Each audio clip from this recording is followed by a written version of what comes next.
Hello dear students, class 11 এর ইতিহাস বিষয়ের সেকেন্ড সেমিস্টারের প্রথম অধ্যায় হলো নেচার অব স্টেট, রাষ্ট্রের প্রকৃতি। এই রাষ্ট্রের প্রকৃতি অধ্যায়ের একটি চূড়ান্ত গুরুত্বপূর্ণ টপিক হলো ম্যান্ডারিন ব্যবস্থা। আজকের এই স্পেশাল ভিডিওটিতে আমরা এই ম্যান্ডারিন ব্যবস্থা নিয়ে বিস্তারিতভাবে আলোচনা করব। ভিডিওটি তুমি প্রথম থেকে শেষ পর্যন্ত দেখো। ম্যান্ডারিন ব্যবস্থা কি, এর বৈশিষ্ট্য কি, কিভাবে উদ্ভব ঘটলো, এর গুরুত্ব কি, সমস্ত বিষয় তোমার কাছে ক্লিয়ার হয়ে যাবে। আর দেখো, এই যে ম্যান্ডারিন ব্যবস্থা, এর উপর আমরা স্পেশাল নোট প্রোভাইড করব, কিন্তু শুধুমাত্র নোটের ওপর ভরসা করো না, কারণ ওই নোট পড়ে শুধু নাম্বার পাওয়া যায়, কিন্তু তোমার মধ্যে জ্ঞানের বিস্তার ঘটাতে লাগবে। ভবিষ্যৎ জীবনের পথকে সুগম করার জন্য জ্ঞান বিশেষ প্রয়োজন। তাই অবশ্যই তুমি আগে ভালো করে বুঝে নাও বিষয়টা, তারপর নোট কিন্তু তুমি নিজেই বানাতে পারবে। ওকে, তো চলো শিক্ষার্থী বন্ধুরা, দেরি না করে আজকের এই ভিডিওটি আমরা শুরু করছি।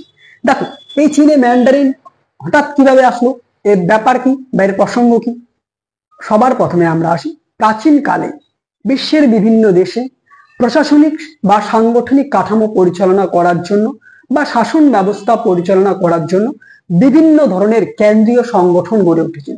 আবার আমি বলছি, প্রাচীনকালে বিশ্বের বিভিন্ন দেশে প্রশাসনিক শাসন ব্যবস্থা পরিচালনা করার জন্য বিভিন্ন ধরনের কেন্দ্রীয় সাংগঠনিক কাঠামো গড়ে উঠেছিল।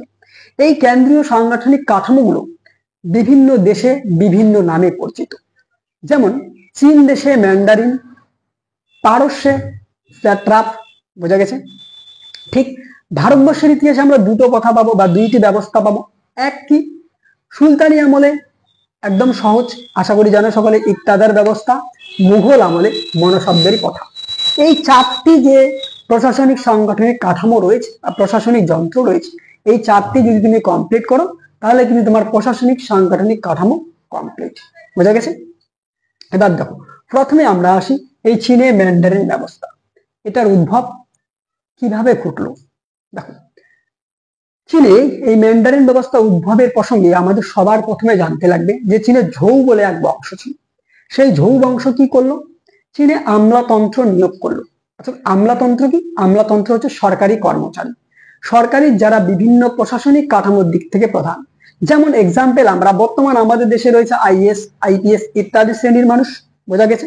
ঠিক একই রকম ভাবে এই আমলাতন্ত্র নিয়োগ করলো ঝৌ রাজবংশ, শাসন কাঠামো পরিচালনা করার জন্য, সেটা সুবিধা করার জন্য, সহজতর করার জন্য। ওকে, এরপরে দেখো, চীনে এই যে ম্যান্ডারিন ব্যবস্থা, এটা সূত্রপাত হলো কিভাবে। চীনের মধ্যে পিকিং এ কি হয়েছিল, সম্রাট আর হচ্ছে কেন্দ্রীয় সংগঠন। দেখো, সম্রাট আর হচ্ছে কেন্দ্রীয় সংগঠন, এই উভয়ই মিলিত প্রচেষ্টায় কি হয়েছে, কেন্দ্রীয় সরকার গড়ে তোলা হয়েছে। এবার এই কেন্দ্রীয় সরকারের প্রধান কে ছিলেন, তখনকার সময়ে চীনা সম্রাট। ওকে, তাহলে চীনে কি হয়েছিল, সম্রাট আর কেন্দ্রীয় সরকার, কোথায়, চীনের পিকিং এ সম্রাট আর কেন্দ্রীয় সরকার মিলিত প্রচেষ্টায় কেন্দ্রীয় সরকার গড়ে তোলা হয়েছিল। এবার এই কেন্দ্রীয় সরকারের প্রধানকে, মনে রাখবে, কেন্দ্রীয় সরকারের প্রধান হচ্ছেন সম্রাট। এবার এই সম্রাট কি, সম্রাট নিজেকে মনে করত যে তিনি হচ্ছেন স্বর্গের সন্তান। ওকে, অর্থাৎ তিনি হচ্ছেন ঈশ্বরের সন্তান। এবার এই স্বর্গের সন্তান যেহেতু তিনি নিজেকে মনে করতেন, তাই তার নীতি, তার পরিচালিত শাসন কাঠামো, তার পরিচালিত প্রশাসনিক কাঠামো, সেগুলোই সাধারণ মানুষকে মেনে চলতে হতো। অর্থাৎ তিনি যেই নির্দেশিকা দিতেন, সেই নির্দেশিকা মেনেই প্রশাসনিক কাঠামো পরিচালনা হতো। তাই তিনি নিজেকে মনে করতেন যে তিনি হচ্ছেন স্বর্গের সন্তান। ওকে, এরপরে দেখো, এই যে চীনে ম্যান্ডারিন ব্যবস্থা, এর উদ্ভব ঘটলো কোন রাজবংশে। মোস্ট ইম্পর্টেন্ট, এর উদ্ভব ঘটলো তাং রাজবংশের আমলে। পরিষ্কার ভাবে বোঝাতে পেরেছি। তাং রাজবংশের আমলে চীন দেশে এক ধরনের নতুন সরকারি আমলা বা সরকারি কর্মচারী নিয়োগ করা হলো। সেই সরকারি নতুন কর্মচারীদের বলা হয় ম্যান্ডারিন। তাহলে ম্যান্ডারিন ব্যবস্থা উদ্ভব কিভাবে হলো, যে চীন দেশে এক নতুন আমলাতন্ত্র গড়ে উঠলো। সেই নতুন আমলাতন্ত্রের যারা নতুন সরকারি কর্মচারী, তাদেরকেই বলা হয় কি, ম্যান্ডারিন। বোঝা গেছে। এরপরে আমরা আসি ম্যান্ডারিন শব্দের উৎপত্তি কোথা থেকে হলো। দেখো, এই ম্যান্ডারিন শব্দটি হলো একটি মালয় শব্দ। মালয় শব্দ ভান্ডার থেকে এটি পর্তুগিজ শব্দ ভান্ডারে প্রবেশ করেছে। তাহলে এটি একটি কি শব্দ, এটি হচ্ছে মালয় শব্দ ভান্ডার থেকে পর্তুগিজ শব্দ ভান্ডারে প্রবেশ করেছে। এক্সাম্পল বোঝার জন্য, যেমন চা আর চিনি, এই দুইটি শব্দ চীন দেশের শব্দ, সেটা আমাদের বাংলা ভাষায় প্রবেশ করেছে। চীন দেশীয় শব্দ ভান্ডার থেকে বাংলা ভাষায় এসেছে। ঠিক একই রকম ভাবে ম্যান্ডারিনটিও মালয় শব্দ ভান্ডার থেকে পর্তুগিজ ভাষায় এসেছে। এবার পর্তুগিজ শব্দ ম্যান্ডারিন, ভালো করে বুঝে নাও, পর্তুগিজ শব্দ ম্যান্ডারিন, MANDARIN, ওকে। এই ম্যান্ডারিন শব্দ থেকে ইংরেজি ভাষায় বা ইংরেজি শব্দ ম্যান্ডারিন শব্দটির উৎপত্তি। তাহলে পর্তুগিজ শব্দ ভান্ডার ম্যান্ডারিন, MANDARIN থেকে ম্যান্ডারিন শব্দটি এসেছে। ক্লিয়ার? তাহলে এই হচ্ছে ম্যান্ডারিন শব্দের উৎপত্তি।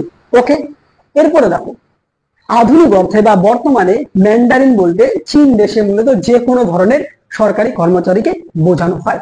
ওকে, এরপরে আমরা আসি এই ম্যান্ডারিন তো আমরা জানলাম তারা, তাহলে হচ্ছে যারা সরকারি কর্মচারী, অর্থাৎ তাং রাজবংশের আমলে নিযুক্ত হয়েছিল, যারা নতুন ধরনের সরকারি কর্মচারী ছিলেন।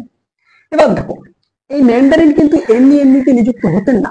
মূলত দেখো এখানে আরেকটি বিষয় আমি বলে দিই, প্রায় 1300 বছর চীন দেশের ইতিহাসে 1 বছর 2 বছর না, প্রায় 1300 বছর কিন্তু এই ম্যান্ডারিনরা শাসন ব্যবস্থা পরিচালনা করেছিলেন। ভাবতে পারছো?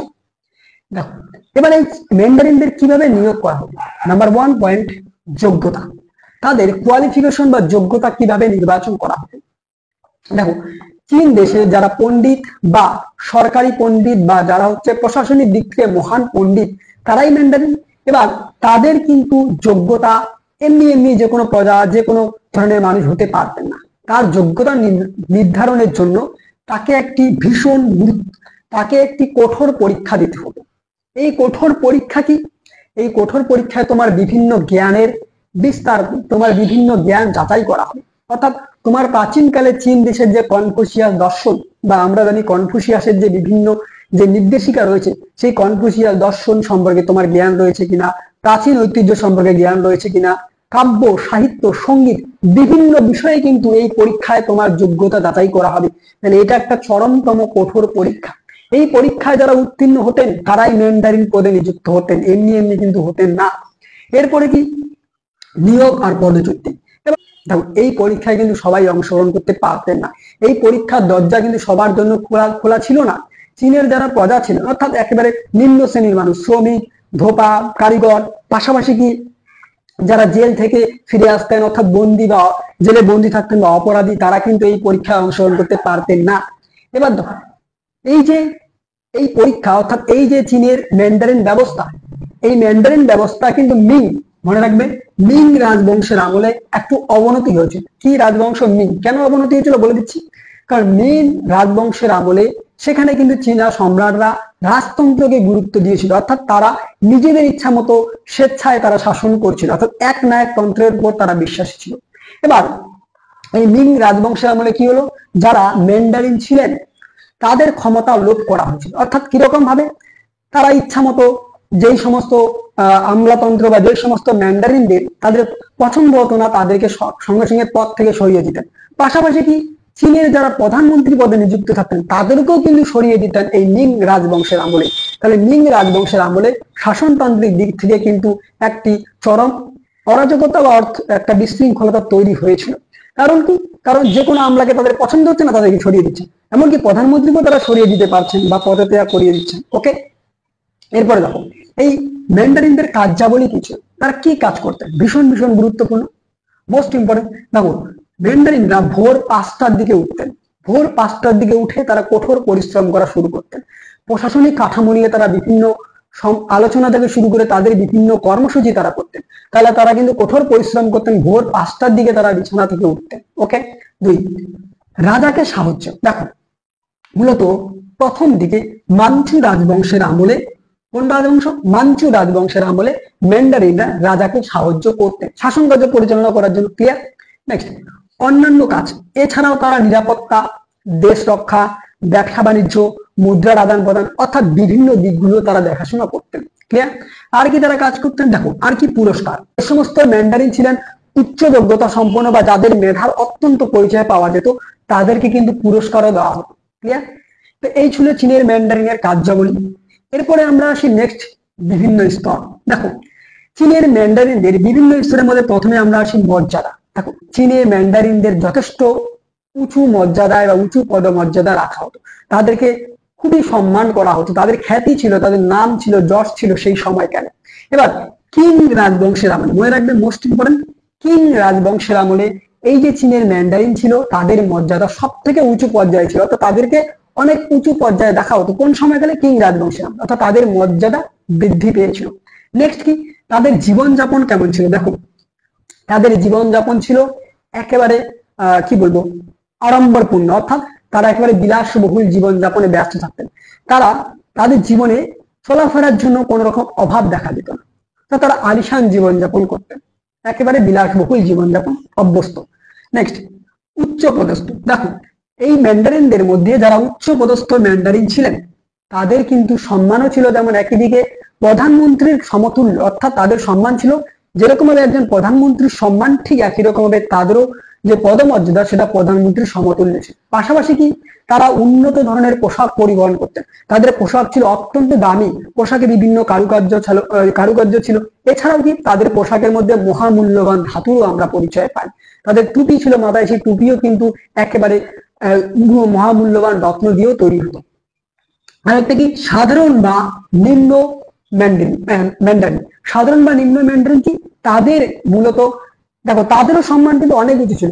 তারাও কিন্তু কি করতো, এই সাধারণ বা নিম্ন ম্যান্ডারিনরা তারাও কিন্তু সমাজের কাছে একেবারে উঁচু পর্যায়ে ছিল। তাদের কি হতো, তারা লাপিস লাজুলি পাশাপাশি সোনা রূপো এই সমস্ত টুপি পরতেন, পাশাপাশি তাদেরও যে পোশাক সেটাও অত্যন্ত দামি পোশাক ছিল। বোঝা গেছে? নেক্সট, অবসান। দেখো এই ম্যান্ডারিন কথা তো সবকিছুই চললো বা ম্যান্ডারিন ব্যবস্থা চললো, কিন্তু হঠাৎ কেনই অবসান ঘটলো? এর অবসানের কারণগুলো কি? নাম্বার ওয়ান, ম্যান্ডারিন থেকেই চীনে এক ধরনের জেন্ট্রি সম্প্রদায়ের উদ্ভব ঘটেছিল। এবার জানতে লাগবে যে জেন্ট্রি কারা। জেন্ট্রি হচ্ছে চীনের মধ্যে ঠিক একই রকম ভাবে যারা ম্যান্ডারিন ছিলেন একই রকম পর্যায়ের অন্তর্ভুক্ত। তারা হচ্ছে ঠিক কনফুসিয়াস পরীক্ষায় উত্তীর্ণ হতেন, তাদের মধ্যে প্রচুর জ্ঞান ছিল, তারা অত্যন্ত ধনী মানুষ হতেন, অর্থাৎ ঠিক একই রকম যদি আমরা ম্যান্ডারিন আর জেন্ট্রি একই শ্রেণীর, কিন্তু একটা সম্প্রদায় তৈরি হয়ে গেছিল। যেমন আমরা বলি ব্রাহ্মণ ক্ষত্রিয় বৈশ্য শূদ্র, এই যে সম্প্রদায়, ঠিক একই রকম ভাবে জেন্ট্রি বলে একটি উচ্চতর বা অভিজাত সম্প্রদায় তৈরি হয়েছিল ম্যান্ডারিন থেকে। ম্যান্ডারিনের যারা মানুষ ছিল তাদের থেকে জেন্ট্রি সম্প্রদায় আবির্ভাব ঘটেছিল। দুই, ফলে সেই সম্প্রদায় কিন্তু দীর্ঘদিন আর টিকে থাকতে পারেনি। দুই হচ্ছে কি, চীনে গ্র্যান্ড কাউন্সিল বলে একটি গ্র্যান্ড কাউন্সিল গড়ে উঠেছিল কবে? 1729 সালে। এই গ্র্যান্ড কাউন্সিল কি করলো, চীনের ম্যান্ডারিনদের যে প্রশাসনিক কাঠামো ছিল বা তাদের যে ক্ষমতা ছিল সেই ক্ষমতাটা হ্রাস করে দিল। বোঝা গেছে? অর্থাৎ তাদের পদমর্যাদা ক্ষমতা দুটি হ্রাস করে দিল কে? Grand council. ক্লিয়ার? নেক্সট, 1905 সালে কি করা হলো, যেহেতু তখনকার সময় ঊনবিংশ শতকে ইউরোপের বিভিন্ন দেশে পাশ্চাত্য শিক্ষা ছড়িয়ে পড়লো, তাই 1905 সালে চীনের ম্যান্ডারিন যে পরীক্ষা ব্যবস্থা সেই পরীক্ষা ব্যবস্থা বা এক্সাম সম্পূর্ণ রকমভাবে বাতিল করে দেওয়া, অর্থাৎ আর কোনো ম্যান্ডারিনদের পরীক্ষা ব্যবস্থা গ্রহণ করা হবে না। ক্লিয়ার? এরপরে দেখো কিং বংশের পতন। দেখো আমরা আগেই বলেছিলাম যে সব থেকে বেশি উঁচু পদমর্যাদায় ছিল কি কিং রাজবংশের আমলে এই ম্যান্ডারিনটা, তাদের যথেষ্ট সম্মান ছিল, খ্যাতি ছিল। কিন্তু কিং বংশের পতন 1911 সালে যখন ঘটে গেল, এই কিং বংশের পতনের সাথে সাথেই ম্যান্ডারিন ব্যবস্থার পতন ঘটে গেল, ম্যান্ডারিনদেরও পতন ঘটে গেল। বোঝা গেছে? এবার একেবারে শেষের দিকে যে চীনের মধ্যে একজন শ্রেষ্ঠ ম্যান্ডারিনে আমরা নাম পাই, সেই নামটি আমি লিখে রেখেছি যে লিং চু চুহান। ওকে, লিং চু চুহান ছিলেন চীনের শেষের দিকে একেবারে একজন জনপ্রিয় ম্যান্ডারিন। ক্লিয়ার? নেক্সট আমরা আসি যে এই ম্যান্ডারিন ব্যবস্থার মধ্যে কি কি ত্রুটি ছিল, কি কি সমালোচনা হয়েছিল। নাম্বার ওয়ান, ক্ষমতা বৃদ্ধি। দেখো চীনা সম্রাটরা ভয় পেয়ে গেছিল যে চীনের এই ম্যান্ডারিনদের এত ক্ষমতা বৃদ্ধি পাচ্ছিল, ফলে তারা ভয় পেয়ে এই ব্যবস্থার খুব তাড়াতাড়ি অবসানের দিকে ধাবিত করার জন্য বিভিন্ন পন্থা অবলম্বন করেছিল, অর্থাৎ তাদের ক্ষমতা বৃদ্ধিকে কেন্দ্র করে তারা ভয় পেয়ে গেছিল। দুই, উদাসীনতা। বিভিন্ন ঐতিহাসিক মনে করেন যে এই চীনের ম্যান্ডারিনরা এরা হচ্ছে সাধারণ মানুষ বা সাধারণ সম্প্রদায়ের সাথে কোন রকম যোগাযোগ রাখেনি, তারা উদাসীন ছিলেন সাধারণ মানুষদের নিয়ে। এর ফলে কি সাধারণ মানুষের বিভিন্ন চাহিদা, তাদের যে সমস্ত বিষয়গুলো ছিল সেগুলো পরিপূর্ণ হয়নি, অর্থাৎ তারা সাধারণ মানুষদের নিয়ে উদাসীন ছিলেন, সাধারণ মানুষের সাথে কোন রকম যোগাযোগ রাখেননি। নেক্সট, নিয়োগ পদ্ধতিতে ত্রুটি। দেখো এই ম্যান্ডারিন ব্যবস্থায় মনে করা হয় যে নিয়োগ পদ্ধতিতে ত্রুটি ছিল। কেন? কারণ বেশিরভাগ প্রজারা এই নিয়োগ পদ্ধতিতে অংশগ্রহণ করতে পারতেন। আমি প্রথমেই বলছি জেলে কারিগর যারা ছিলেন, তার পাশাপাশি কি যারা জেল থেকে ফিরে আসতেন ইত্যাদি শ্রেণীর মানুষ তারা কিন্তু এখানে অংশগ্রহণ করতে পারতেন, সুতরাং নিয়োগ পদ্ধতিতে একটা ত্রুটি ছিল। নেক্সট, প্রশাসনের পরিবর্তন। দেখো অনেক ঐতিহাসিক এর সমালোচনা করে বলেন যে এই ম্যান্ডারিন ব্যবস্থা প্রশাসনের ক্ষেত্রে কোনো পরিবর্তনই আনতে পারেনি। তাই এই ব্যবস্থা শেষ পর্যন্ত ধ্বংস হয়ে যায়, বা এই বিষয়গুলো হচ্ছে এই ম্যান্ডারিন ব্যবস্থার ত্রুটি অথবা সমালোচনা। লাস্ট পয়েন্ট, তাই বলে কি এই ম্যান্ডারিন ব্যবস্থার গুরুত্ব নেই ইতিহাসে? অবশ্যই চীন দেশের ইতিহাসে ম্যান্ডারিন ব্যবস্থার অপরিসীম গুরুত্ব রয়েছে। দেখো, নাম্বার 1, উন্নত প্রশাসনিক ব্যবস্থা। এই ম্যান্ডারিন ব্যবস্থার জন্যই চীন দেশে কিন্তু একটা উন্নত প্রশাসনিক ব্যবস্থা গড়ে উঠেছিল তৎকালীন সময়ে। নাম্বার 2, বিভিন্ন ধরনের কার্য। এই ম্যান্ডারিনরা বিভিন্ন ধরনের কাজ করে তারা প্রশাসনিক যে ব্যবস্থা সে তার গতিকে ত্বরান্বিত করেছিল। তারা ভোরবেলা 5টার দিকে উঠতেন, তারা বিভিন্ন কাজ যেমন মুদ্রা, ব্যবসা বাণিজ্য, দর কষাকষি, এছাড়া বিভিন্ন দিকে বৈদেশিক বাণিজ্য, এই বিষয়গুলো তারা দেখাশোনা করতেন। সুতরাং তাদের যে প্রশাসনিক কাজের পাশাপাশি তারা বিভিন্ন দিকগুলো লক্ষ্য করেছিলেন, যার ফলে চীন দেশ কিন্তু একটু উন্নত পর্যায়ে পৌঁছেছিল। নেক্সট, শাসক ও রাজার যোগসূত্র। দেখো, এই ম্যান্ডারিনরা স্থানীয় শাসক যারা ছিলেন আর রাজার মধ্যে একটা কি সুন্দর যোগসূত্র তৈরি করতেন বা মেলবন্ধন তৈরি করেছিলেন। সর্বশেষ, শ্রমদান। দেখো, ম্যান্ডারিনরা কঠোর পরিশ্রম করতেন, কারণ কি তারা চেয়েছিলেন তাদের প্রশাসনিক ব্যবস্থাকে আরো সুন্দর সুচারুভাবে পরিচালিত করতে। পাশাপাশি কি তারা এটিও চেয়েছিলেন যে চীন দেশের উন্নয়নের ফলে তাদের জনগণেরও উন্নয়ন ঘটবে। কিন্তু এই নিয়ে তর্ক বিতর্কের শেষ নেই। তো আজকের এই ভিডিওটি আমরা এই পর্যন্তই রাখলাম। ভিডিওটিতে আমরা সম্পূর্ণ বিষয়বস্তু আলোচনা করলাম যে চীনে ম্যান্ডারিন ব্যবস্থার উদ্ভব কিভাবে ঘটলো, এর যোগ্যতা কি, বৈশিষ্ট্য কি, কার্যাবলী কি। এই টপিকটি কিন্তু তোমাদের ভীষণ ভীষণ গুরুত্বপূর্ণ, তাই যদি বুঝতে না পারো অবশ্যই ভিডিওটি রিপিট করে দেখতে পারো, আশা করা যায় ক্লিয়ার হয়ে যাবে। ভিডিওটি ভালো লাগলে অবশ্যই বন্ধুদের মাঝে শেয়ার করে দিও, চ্যানেলে নতুন হয়ে থাকলে সাবস্ক্রাইব করে দিও। তো আজকের এই ভিডিওটি এ পর্যন্ত, দেখা হচ্ছে অন্য কোনো এক ভিডিওতে। ততক্ষণ পর্যন্ত পড়তে থাকো, জানতে থাকো এবং অবশ্যই আমাদের পাশে থাকো। ধন্যবাদ।